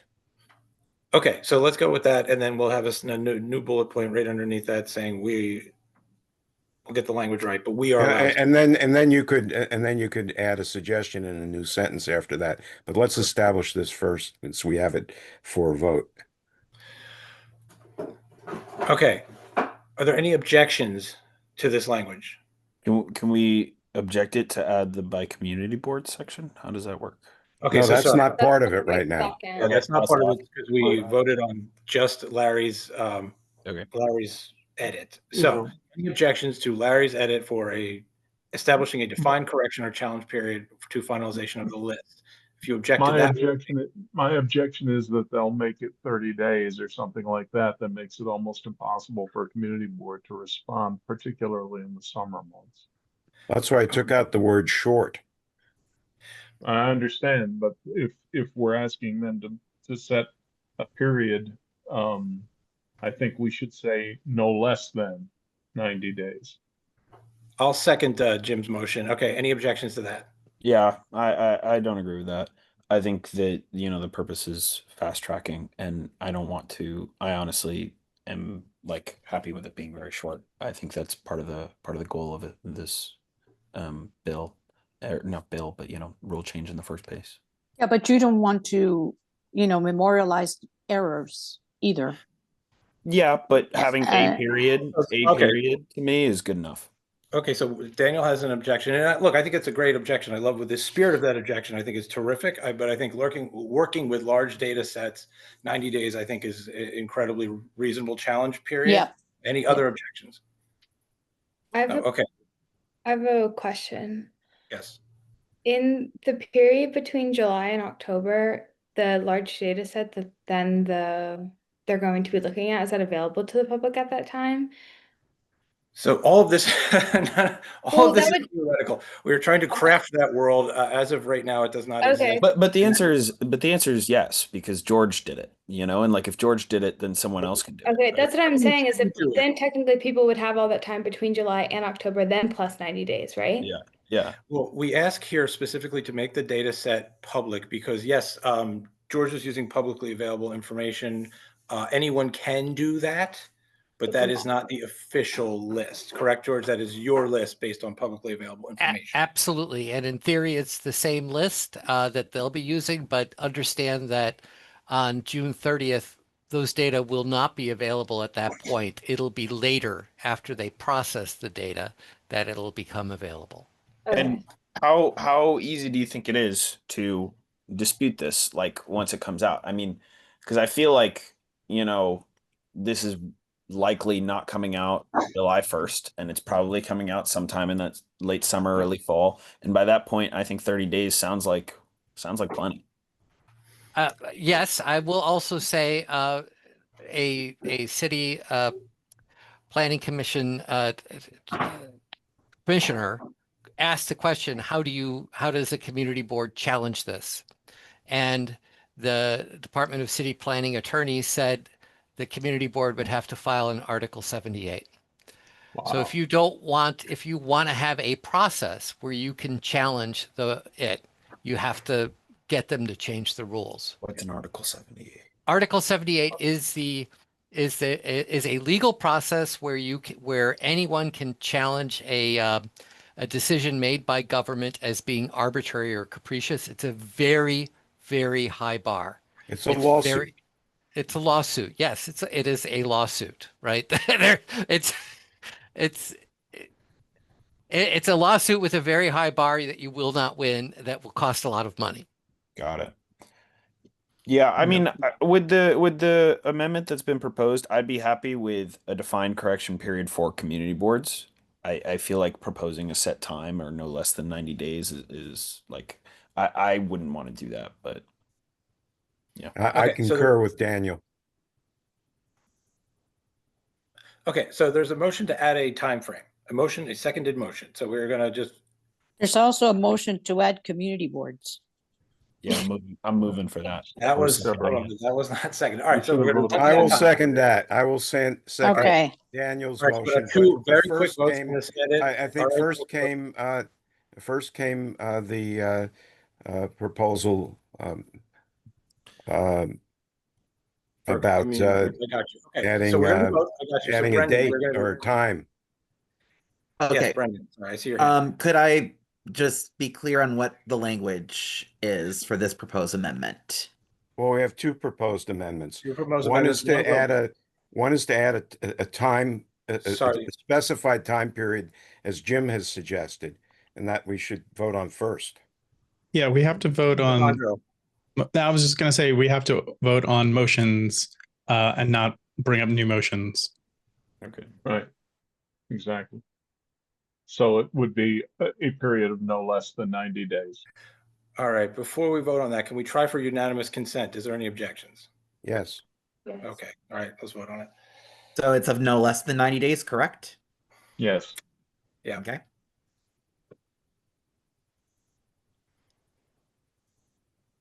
Okay, then I guess Brendan, I guess we're gonna do can we do a show of hands? Let's save some time. Do a show of hands who objects, or do we have to have a roll call? It doesn't have to be a roll call. It can be a unanimous consent, and if anyone objects, then a roll call. Let's just do a roll Okay. call because people Yeah, take because their there are hand. some objections. Okay. You Why guys, don't we- you I'm sorry. guys, wait, let's just show hands, please. We don't need a roll call. Just show your hands. If Just somebody do all in objects, favor, all against, any against, abstentions. Okay, so if all who are in favor, please raise your Zoom hand. Oh, We're talking about 90 days, adding that Yes, we're talking about 90 days. No less than 90 days. Yes. Okay, I currently count 10 Zoom hands raised. Please put your Zoom hand down. Okay, next item, establish a defined correction period or challenge period for community boards. That was the motion that was seconded. Any objections to that? Seeing no objections, it Wait, is I had adopted. an objection. Sorry, I didn't do the Zoom hand. I just wanted to say including community boards instead of making it sound specifically community boards. Maya, who else would you add? No objection to that. Well, Jim mentioned like the borough president or somebody like that. You want to spell Borough that out? president, elected officials. I think Maya's thing is good because that way they're gonna decide on this and just, we should throw our bid in there and let them decide if somebody else should be on it. Let's think of- Okay, great. I think I hear unanimous consent on changing the word for to including. Yep. Terrific. So a challenge period of no less than 90 days, including From community boards. Community boards prior to the finalization of the list. Is this the including correct from. language? It's no, you Including forgot from. something. You left including. Challenges 90 days, from, including from. including challenges from community Yeah. boards. Okay, so establishing a defined correction or challenge period of no less than, Than 90 no less days. than 90 days. Right. Including Including- community boarding. I don't think Including from, challenges from community boards. Right. that's better. That's Yeah. exactly right.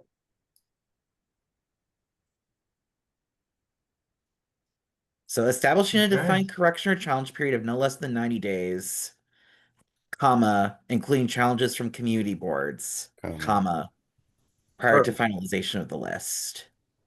Perfect. Correction or challenge period of no less than 90 days, comma, including challenges from community boards, comma, prior to the finalization of the list. Yeah, it's perfect. Got it? Yeah. Okay, Do you have that, Brendan? I think it looks good. I can on the send it to you screen. later if you like. It's on the screen. It's on the screen right now. Okay. Okay, infrastructure and fair housing findings. This is simply about infrastructure findings. If we scroll down a little bit, you'll see that what we're asking for here is make sure we have a study of infrastructure needs and that any infrastructure deficiencies are met with capital commitments should there be an infrastructure and housing mismatch created by these actions. I think we're all probably on the same page there. Any objections? Everybody loves infrastructure. Okay. Okay, so we're going to scroll down to number 6, equity implications. Okay.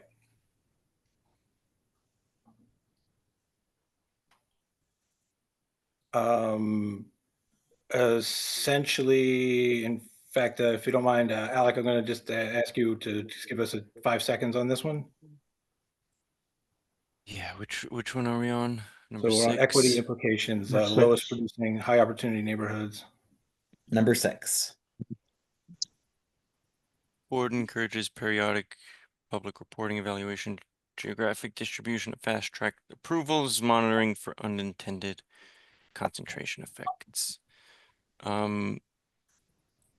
Yeah, I mean, now after seeing George's presentation, I think that that's a little bit, at least the last bullet point, I'm a little bit less worried about. It seems that they're like, it's not really concentrated in certain areas and parts of the city, based on the data that he shared with us. So, and it seems to be, based on what we heard tonight, a pretty equitable, at least preliminarily, a pretty equitable distribution. So I'm open to, I'm not wedded to anything that I drafted. Right? It was just to get it out there and just to get the ball rolling and to preemptively think about sort of what we heard tonight and the questions that we might have had. And I think that after hearing and seeing the presentation from George, this section in particular could be revised, I think.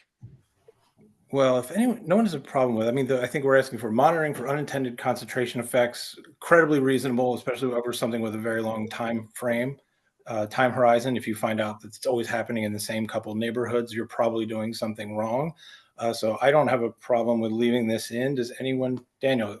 I like leaving it in. I do too. Yeah. I think that it's a little interesting to me that like the rate of affordable housing development, I mean, it only prioritizes affordable housing. That's good, you know, but if a district builds 1 million apartments and one of them is affordable housing, it's the same as a district that builds one apartment and it's affordable housing. So I think that in that case, we would probably still want to prioritize fast tracking building in the place with no, you know, that only built one. So I think that because of that conversely point, I think it should be kept in, or at least something to that effect. Okay, terrific. All right. So I think we're all in agreement here. So we're going to move on to number 7. And this is, I think, the last one. I wrote this one in the percentage of AMI and unit size considerations. Essentially, I'm just kind of calling back to what George said earlier.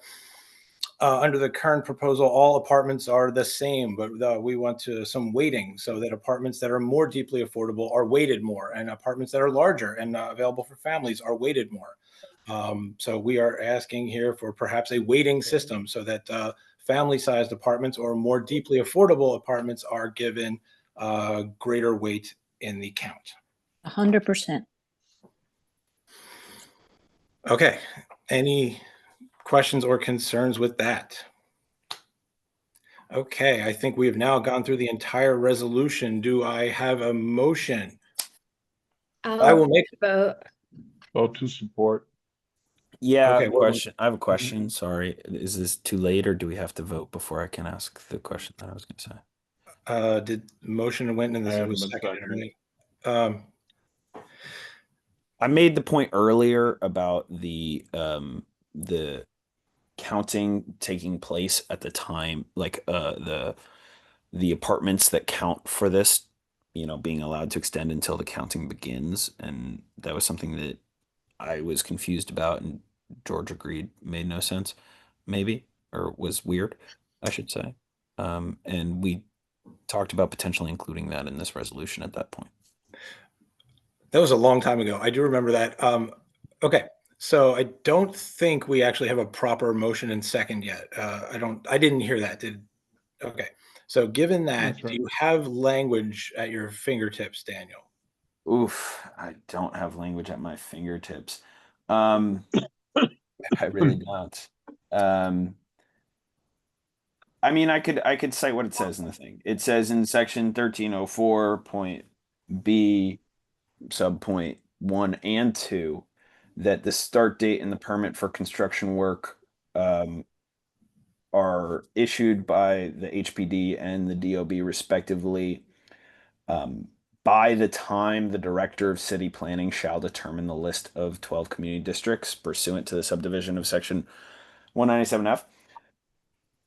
And I would say something to the effect of the permit and start date, or start date, as we say earlier in this resolution, that it would be one or the other, should be issued by the end of the 5-year cycle, not by the time that the director of city planning determines the list of 12 community districts.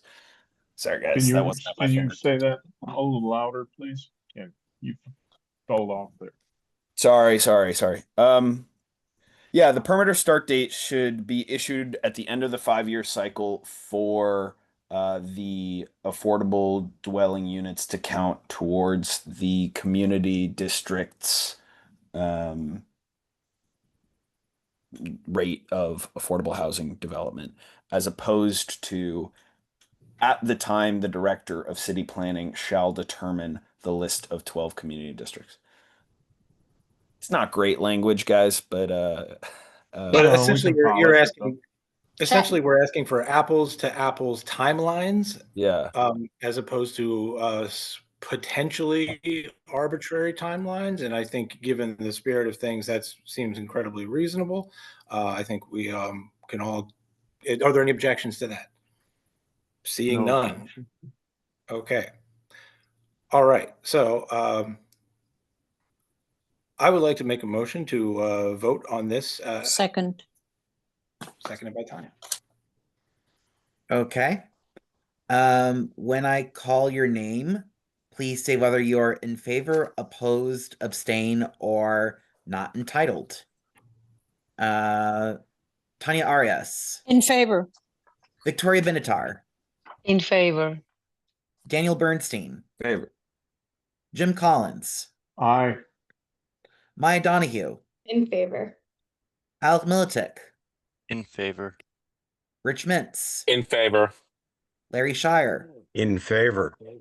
Sandro Sherrod, In favor. Letty Simon, In favor. Susan Steinberg, In favor. Mark Thompson, In favor. Gabe Terzo, In favor. and James Vera. In favor. With all 14 committee members in favor, this resolution passes. Okay, terrific. Thank you, everybody. That was a slog. I really appreciate everybody being flexible and understanding the exigency of the circumstances. So, next item on And the if I may agenda- just say something, Yes. Gabe, right before we pivot, and this is something that I said to the Housing and Homelessness Committee members too, is that you can also submit your own comment in your own capacity as individuals, right? What we did Right. here is just have our voice as a community board represented, but just like I encouraged members of the Housing Committee to submit their own comments if they feel so inclined to, you should all feel, you know, feel encouraged to do so as Kudos well. to you, Alec, for a good piece of writing and all your hard work on it. There were Thanks. 0 comments on the website, so I think any comments that we submit will be heard, right?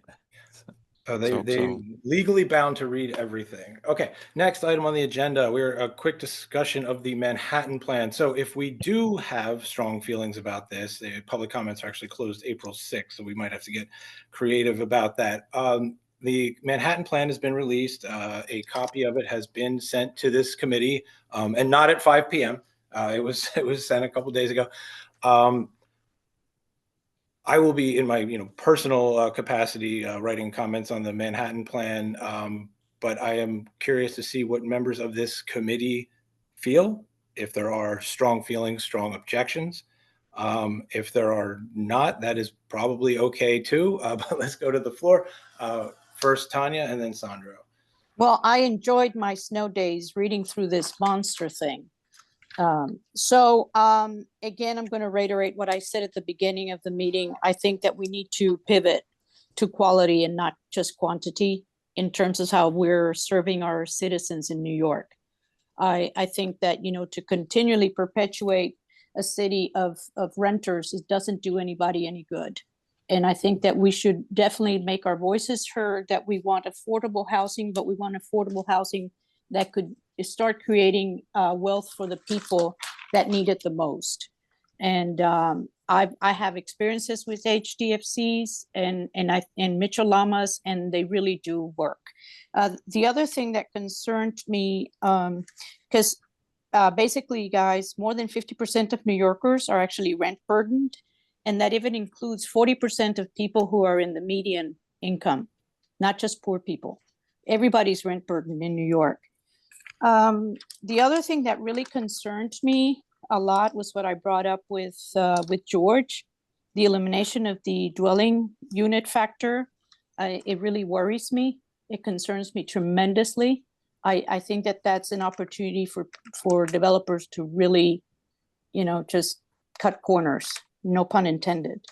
The other thing that I want to see is that the inventory of city property is spread amongst all different agencies. I would love to see that centralized. I would like to see a centralized inventory where there is one place where you can find all of the city managed properties. And then the last, Sandy, did you want to say something?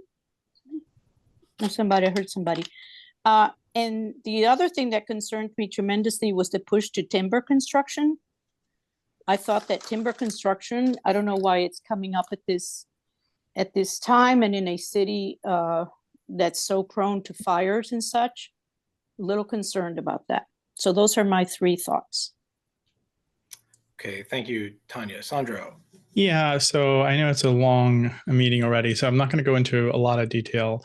I just wanted to call out that although I think it was generally good in terms of advocating for housing within the district, I thought it fell short in many of the ways that our 197A plan actually addressed the district. So for those of you who do not know, it was ratified, I think, in the early 2008 by City Planning and the City Council, but was primarily put together by the community board. And where I think it excelled is that it wasn't just a housing plan, it was also like a neighborhood wide plan. So it really identified the more comprehensive set of accoutrements that a plan should have, right? So it actually talked directly to yeah, thank you. It talked directly to access to waterfront, utilities, school seats, because if we're obviously increasing some sort of density or increasing housing, we need to be able to support the families and the folks that would live here. So I do think that there needs to be a little bit more of a comprehensive review in line with many of the things that we specifically asked for in the 197A plan. Around transportation and the public thoroughfare. So I'll just leave it at that. Okay, that was excellent. Any other questions? Jim? Just a comment. I like the idea, the notion and the thing about building affordable housing around transportation infrastructure. I'm thinking particularly the entry and exit ways out of the Queens Midtown Tunnel, and also with respect to the discussion about government facilities and excluding those, you know, the high security ones, but also addressing post offices. I'm wondering whether or not some of our post office, and this would be an issue for the federal representatives. Some of our post offices are probably underused,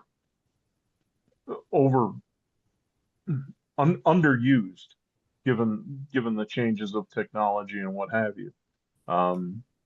Most people don't use snail mail as much. I mean, yes, you get your catalogs, I get tons of solicitations to give to this guy and that guy, every other charity.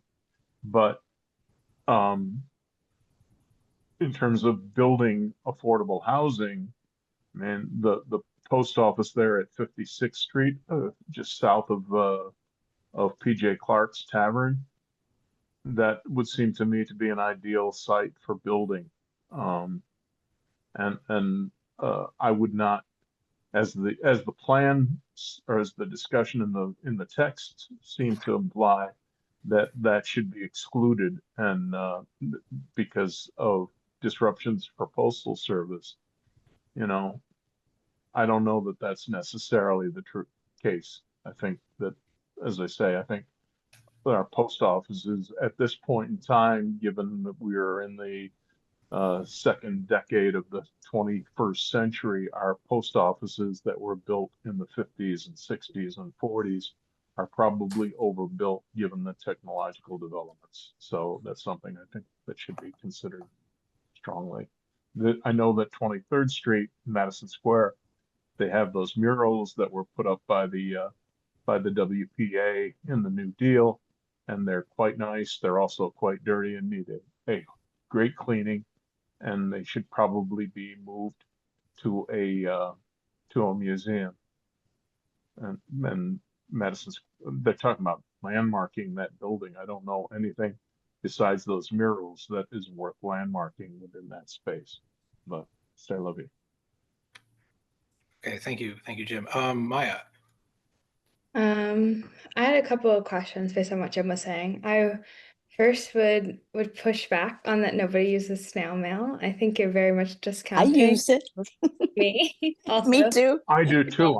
I'm I pay my bills by checks. But, I think it's a very know, important resource, and a lot of people also use it for packaging. I see a lot of like Yeah. business people use it for shipping their items. I get stuck behind them in the self-service kiosk. But my question was going to be for the one on Third Avenue near PJ Clark's is actually my post office. Are you suggesting like building up on top of it? Because that's a big like if we could, okay. Because I was like I was that trying to post find it office. on the zoning map, and it Okay. looked like it was C8. I couldn't really tell. That post office is like a huge distribution center, and a lot of the smaller post offices put their mail there and then it goes out beyond New York City. So it's like that is a kind of an important one as far as like we would have a lot of issues, I think, about building on it. And then I also, I know this was a side comment that you made, but I do feel like it's really important to say that I don't think we should be removing murals from our public spaces and just sticking them in museums. I think we already have an issue with museums feeling really inaccessible, and I think the post office should be a place where people can enjoy important art from different eras of our history and not all sit in a museum and not be in context. They're filthy. They need We can talk about Oh, cleaning. That doesn't well, mean removal.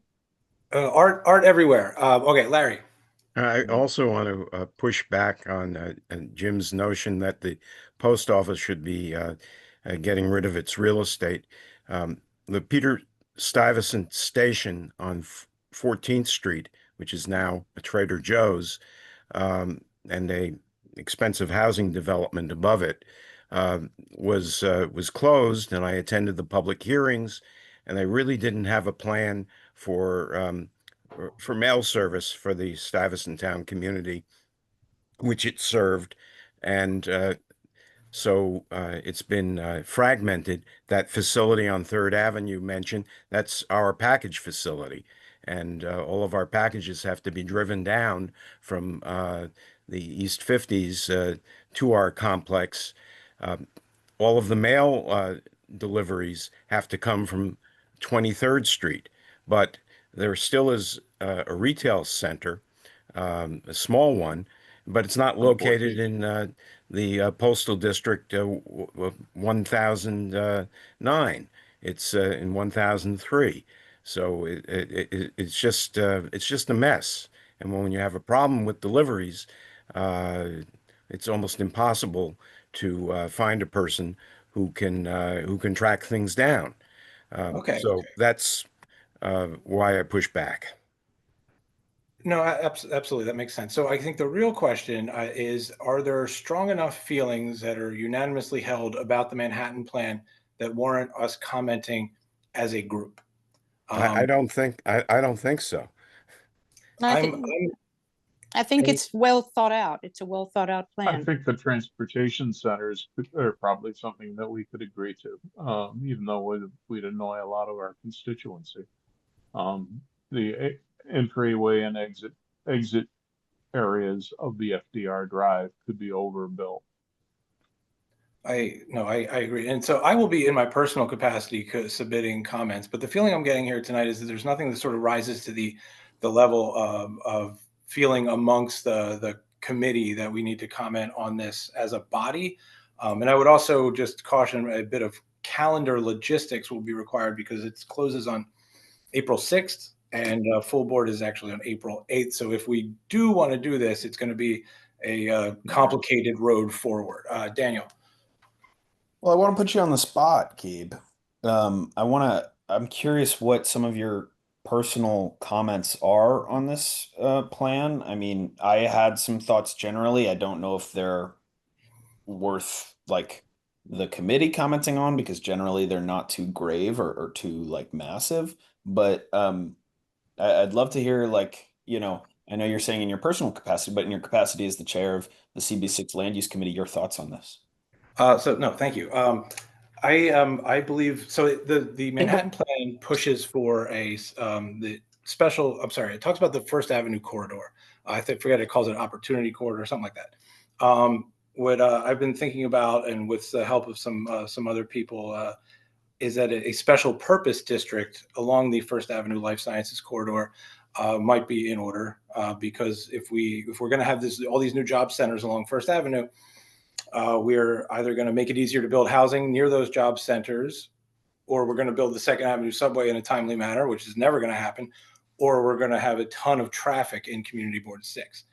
So I, in my personal capacity, I'm going to ask for a special purpose zoning district in the First Avenue Life Sciences corridor to encourage the growth of those life sciences job centers and to avoid a terrible traffic situation from that. But that is my niche obsession. Thanks. Yeah, I was sort of just curious if there was anything that you thought was maybe worth us commenting generally, but I don't know. I'll stop there. No, so I think the feeling I'm getting from the board tonight is some of us are going to comment on our own time, but I think we were probably not going to comment as a body. So with that in mind, I think we're going to move on to agenda item number 3, which we are actually going to strike from the meeting for reasons I'll explain to you in a moment. This is SALT, right? Okay, so we are going to postpone our SALT budget resolution, and not because we don't agree with it. I think it's strongly supported, but we're going to have another committee wants to take a stab at a resolution that might be more. Which committee? So it's going to be Budget and Government wants to take a stab at it, and I think because we're asking for a kind of collective action among agencies as opposed to something from a unique agency, it sort of makes more sense coming from them. So we're going to give them a chance to put something together, and then if it is, and then we're going to see how that goes. So you have my word that we will not be letting this fall to the wayside. We will not be the community board that lets the Grand Central train shed be eaten by road salt. You have my word. I also think it sounds good from them as well, because we're also asking for support of this as it moves through the state and state assembly, or state senate and state assembly. Yeah, no, I concur. Larry, you had a question? Well, actually, it's a sort of an update. At a prior meeting, I described the history of Syracuse as being the salt city and the supplier of road salt for New York City. That's no longer true. And since the 1960s, New York City and the surrounding region has been using a single company that acquires salt from the Chilean desert and ships it to a transport location on North Shore of Staten Island, where it's then distributed by truck throughout the city, Long Island, and other places in the region. The reason they use this particular salt from Chile is that it's probably the driest place on Earth. Yeah. And the amount of moisture content in the salt does affect its usefulness. The article that I read about this was in Newsday. It was this week. And they also made a discussion of perhaps reducing the effects of spreading around salt by brining it and attaching it to the road surface that way, so it gets less into the air. So I commend this to you in case you want to read on it further. No, thank you. I absolutely do. And it sounds to me like we are ahead of our time. We are setting the curve here on salt and its problems. Okay, we're going to move on to agenda item number 4, a budget request on the Patrick Brown walkway, or I should say repairs to. Members of this committee will remember that we submitted a resolution asking for the ESCR construction to fold in repairs brought to us by Larry, the rusted trellises and defective benches, defective trash cans, and bad brickwork along the Patrick Brown walk. DDC decided that that was not something they could incorporate into the project. So we are going to continue to ask for it in our capacity as a community board through a budget request. So I wrote a draft budget request, and it is on the screen before you. Sandy. It's not the DDC, it's not DDC property, right? It's state property. That's why the DDC wasn't covering it. Yes, good So catch. we need to ask our state elected officials. So I don't think DDC is the right agency. It would have to be state DOT, I guess. Okay, excellent. Good catch. Let's see if we can change that in Budget the drop. request, but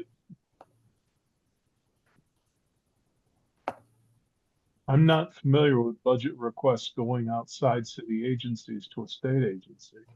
We actually have set up a time to speak with some of our state elected officials to ask about our budget requests. So we Okay. need to know that this is a budget request. Okay, excellent. Now I'm going to go to a member of the public, known to us all. I'm going to call on Ann. And you should be able to speak. Hey, oops, I have like so many tabs open. I just wanted to throw in a question about the salt issue, which I've been lurking here in very interesting conversation. But about the salt, when you come back to it, you probably were already thinking about, but CSOs and how those are impacted by the salt. It's not just the infrastructure. I'm sorry, it's unnerving not to see people that I'm speaking to. So yeah, so if you just want to think about that, it's crazy melting already. So all of that salt that was on the grounds is going in, and are there CSOs associated? There used to be one by the Con Ed plant. I don't know where else there might be in CB6, but when you take it back up, keep that in mind, or else you'll have me lurking again. Thank you for your comment. Okay, so I think we are going to, I don't see any more questions. We're going to call the question and vote on this budget request. I think Larry has his hand up. Yes. Oh, I have just a quick suggestion on a change of wording, changing one word, and take out the word basic and replace it with its functionality or their functionality for all those facilities. It's nobody wants to be called. Restore their functionality because it's plural.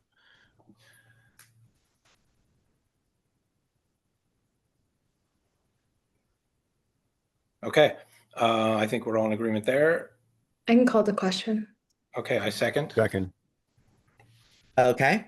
So now I will do a roll call vote to see whether you are in favor of adding the budget requests. So answer by saying either in favor, opposed, abstain, not entitled. Tanya Arias. In favor. Victoria Benatar. Victoria? In favor. Daniel Bernstein. In favor. Jim Collins. In favor. Maya Donahue. In favor. Alec Militic. Not entitled. Okay. Rich Mintz. In favor. Larry Shire. In favor. Sandra Sherrod. In favor. Lady Simon. In favor. Susan Steinberg. In favor. Mark Thompson. In favor. Gabe Turzo. In favor. And James Vera. In favor. Okay, with 13 committee members in favor of adding the request and one not entitled, this budget request is duly added. Just Okay, so thank I'm you, clear, everyone. This is I'm sorry, just so I'm clear, this is going to be a capital budget request in our regular budget request? Is that right? Jim, Sorry. it still has to go to the Budget and Government Affairs, but yeah, I'm not sure which category it's going to go into, but it's a funding that we're looking for. Okay, but it would come from the state. right? That's correct. Not from the city. That's correct. Okay, because our budget requests usually go to the city. We can request budget from anybody, can't we? It's in the drop down. It's in the drop From the down. So we state? can, yeah, the state DOT was in the drop down, so they are a legitimate target. We should be asking them Okay. for more. Okay, and I am going to now hand off for our next agenda item. I'm going to give the floor to Brendan. Okay. I'm going to keep it short because I know the meeting is already running long. But I did want to talk about specifically the district needs statement. So each fall, we turn in the statement of district needs and budget requests. You all are at least a little familiar with the budget request portion, which all the board members vote on at every October full board meeting. But you may be a little bit less familiar with the statement of district needs portion. All this documentation, by the way, for the statement of district needs and budget requests can be found on our CB6 website on our Budget and Governmental Affairs Committee page. The statement of district needs could use some updating in sections. So that's what we're trying to do. We tried to do this last year, but the way we tried doing it didn't seem to really work out. So what we're trying to do is split up each section of the statement of district needs into its own resolution. And in fact, in just a moment, I'm going to share it on screen. I have too many tabs open. There we go. This is the one that's relevant to your committee, which is the Housing, Land Use, and Economic Development section. This is the section that land use will look at. This section is also relevant to the Housing and Homelessness Committee. Now there are multiple parts of this resolution, and as well as the statement of district needs for housing, land use, and economic development. Some of which you'll concern yourself with in the near future, some of which you'll concern yourself with at a later point. But the part that we want to focus on right now is the section where you have to select the most important issue for this section. You have to select only one of the items from what's listed here, as well as give a rationale for why that is the most important issue. That dovetails with the homework that you all will have between now and March's meeting, which is to select which from this list is the most important issue for the housing, land use, and economic development section and why. Do that by emailing the board office by a week before March's meeting, which is Monday, March 16th. Indicate by way of email which of these issues you think is most important and why. And then ahead of March's meeting, the board office will compile all committee members' responses and send those responses out to all committee members. So that way everyone can discuss which of these issues is most important to the committee ahead of March's meeting. I will also send an email about all of this tomorrow. So that way this is all written down as opposed to spoken about nearly 2.5 hours into a meeting. But yeah, that's pretty much it. And feel free to ask questions. Okay, Mark and then Daniel. Yeah, just do you want us to give you like three, the top five? What makes it easier for you? Whatever works for committee members, but ultimately we have to select one. And that's not my restriction, that's the city's. So yeah, like while there may be more than one issue here that's important, ultimately, the city only allows us to select one of these. Oh, okay, cool. Two quick questions, Brendan. Thank you so much. First, is it like this is decided with the Housing and Homelessness Committee as well? And are we like each voting?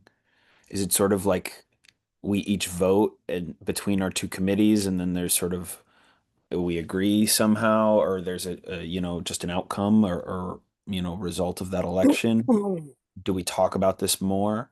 And then also, yeah, what's the mechanism for discussing this once we get the results of that sort of vote or sending in? Yeah, so yeah, no, that's a good question, given that this will have to involve two committees, both housing and land use. What I would say in response is um I'm well the chair of our housing and homelessness committee is also on land use. Um Not mean to put you on the spot, Alec, but um Yeah, but I can probably answer this pretty quickly. We're going to ask both committees to have a final result. So it'll just be a larger group voting on it. Okay, So and it'll we're be going an to talk about it. amalgamation of the two, and you'll talk about it at a meeting. Okay, thanks. Sandy said in 10 words what I would have said in probably 50. Thank you. You're sending that tomorrow, that email? Yes, I'll be sending that email tomorrow. Look Yes, that way you don't have to just remember it all by memory. Okay.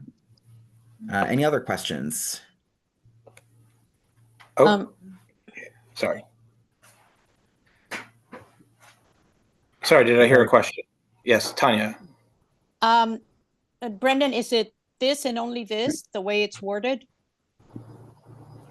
I'm a little bit confused. Like only these it's items? only these items. Like it's only Yes. it's this and only this. You can't add or subtract any wording to it. You could write it. Not really. I mean, there is the other basically, no. Okay. All right. Don't do that. Don't do that. Okay. Unless you can get 20 people to agree with you. Okay. I can be persuasive, but no, it's okay. Any other questions? Okay. Seeing none. Okay. All right. So moving on to the chair's report, I want to thank you all for atypical meeting. That was, again, not how we usually do things with the sequence of things. And I want to thank you all for being flexible and open-minded and for your participation. Real quick, we care a lot about schools, and our constituents care a lot about schools. And we have some beloved schools in our district going through a period of change. So we are looking for members of the Land Use Committee who are interested in joining a task force to help locate spaces for schools in the district, particularly the Salk School. You don't need to, reply now. Please reach out to me if you are interested in joining this group, this task force.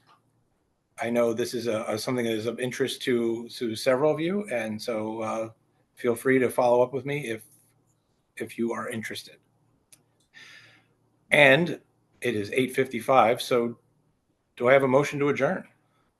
Motion old to business, adjourn. new business, old business, sorry. new business. Sorry, old business, new business. My mistake, Jim. Yeah, I just want to urge the committee to look at the minutes, and something I added when I drafted them was some action points or follow-up points. Too late to discuss any of them now, but we should probably take it next month.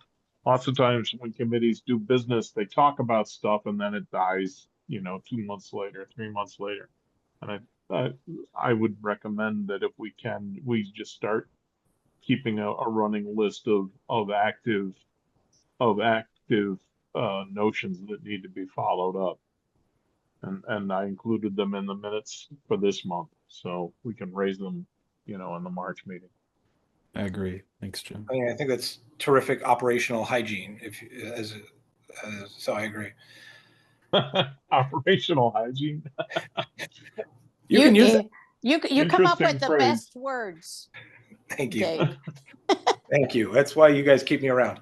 Yep. Do I have a motion to adjourn? Gabe. Yes. Sorry. Speaking of the Salk School, I see one of the parents from the Salk School with their Oh. hand raised. Yes, absolutely. Sorry. Rachel, you should be able to speak now. Hi, thank you so much. My name is Rachel Passaretti Wu, and I know it's very late, and I know that there's a motion to adjourn, so I'm not going to keep everyone.